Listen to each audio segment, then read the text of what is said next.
Hi and welcome back to Rich Bag Creations. Today I'm going to make the golden owl that Dumbledore has. And I have made this in the past and a lot of you have requested to make it.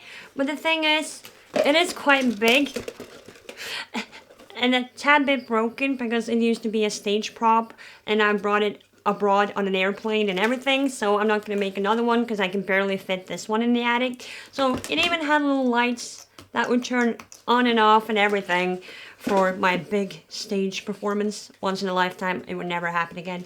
But anyways, I'm gonna make a smaller version, but I'm gonna use the same techniques as I did with this one, excluding the lights, because I don't need them, so I'm sorry. If you wanna, like tutorial for the lighting, you'll have to Google how to make fake candles. But anyways, let's get started.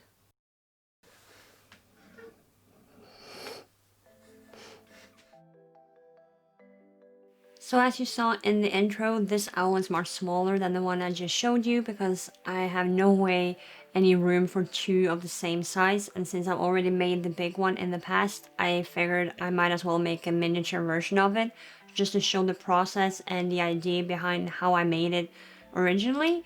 So now I'm just taping up aluminum foil and to just make the basic shape of the owl, and after that I'm gonna add some paper mache and paper clay on it to just make the owl the way I wanted it to look like. The original owl was used as a stage prop back in, I think it was 2015 or 2016, so it's been quite a long time since I did it, so I don't really remember 100% how I did it. Like, I remember how I did it, but not maybe the sculptural techniques and what I was thinking in my mind back then. So this owl is a little bit different, but it is the same process as I did back then, just in a smaller scale.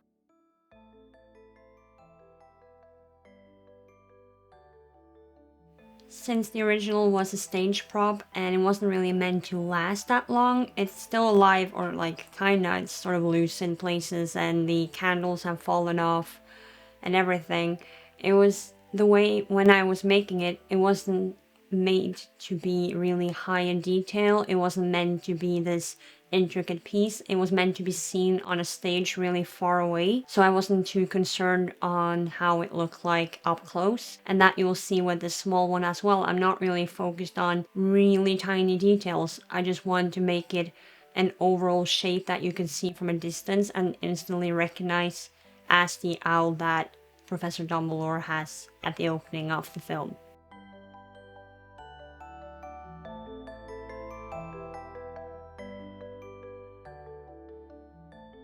With the paper clay, I'm just going to add sections. I'm starting with the lower part of the wings, and the paper clay kind of dries pretty fast, or like it doesn't dry completely, but it dries enough so that you can't really work with it for that long.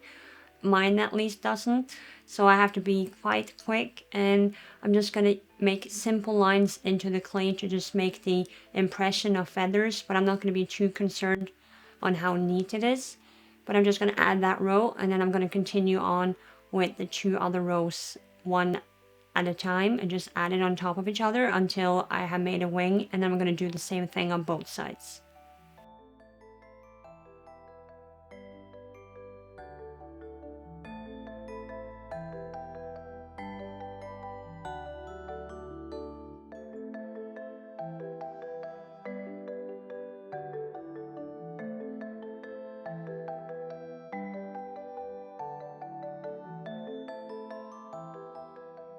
When I'm working with the wings, I just use my tool sometimes to make sure that the wings doesn't fall completely flat, like all the feathers on top of each other. So I'm making a little bit more 3D. So I'm lifting them up so yeah, they're not squashed together.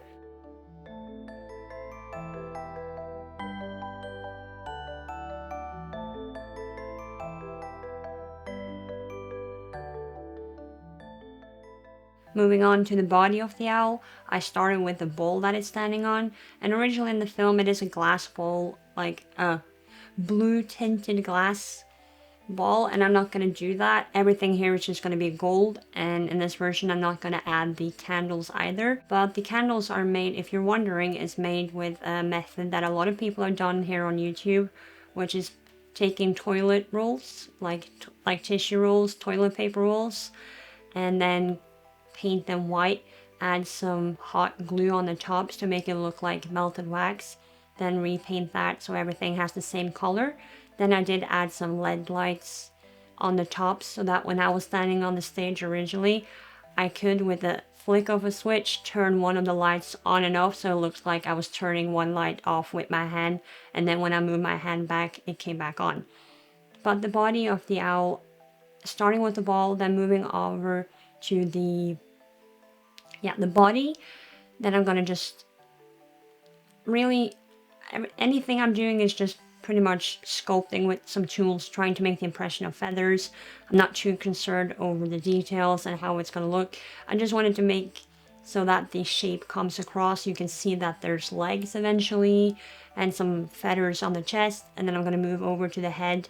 If you want a really detailed version or a more detailed version of how the owl can be sculpted, I suggest you watch the video up in the link, which is the video of the necklace version I made a couple of years ago, which has a little bit more detail and is a little bit slower in how I'm sculpting it and what I'm thinking and the tools I'm using. You can see it a little bit easier, I think, so go check that out.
When the sculpt is dry, I let it dry for about a day.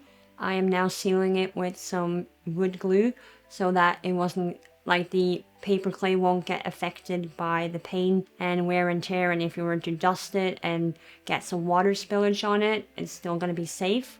So using the wood glue, you could probably use some other sealant, but I just find wood glue easy accessible, it dries quickly, and I just have a lot of it, so that's why I'm using. After the glue is dried, I'm gonna step over and like put on a couple of layers of black paint. And I do use a lot of black as a base in my projects, but in this one particularly, I really prefer a black base because a black base or a like red, brown, dark color really makes the gold later on pop. Whether if you had a white background, the gold would kind of look a little bit, I don't know, washed out, and it doesn't really get that depth into the color, so that's why I'm using black as a base.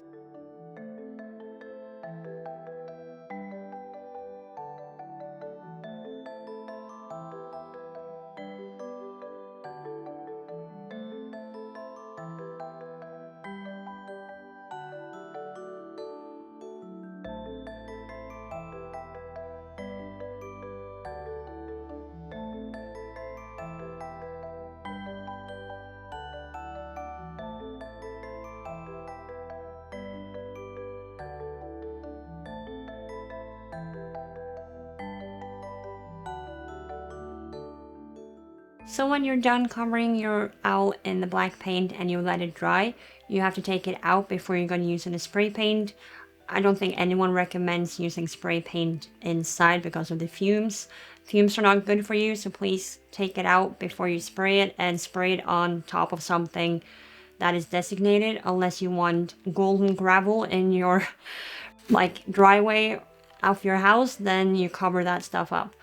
Now I'm just gonna use a black wash, like a really thinned out black paint, to just get into the details and crooks of the paint just to make the entire thing pop. And that's pretty much it. The owl is done, and you can make anything out of it. I don't know, maybe you can add some hooks in the bottom to make it a shelf or a hanging for your socks or your clothes in the hallway, or maybe you just want it as a decoration piece on your furniture. It's really up to you what you want to use it for. I didn't really have any specific plans myself, but I just really wanted to show you guys how the process was made back in when I did this stage prop. So this is the finished owl project. I hope you guys found the video to be informative, and as always, happiness can be found even in the darkest of times if one only remembers to turn on the light. Thank you so much for watching.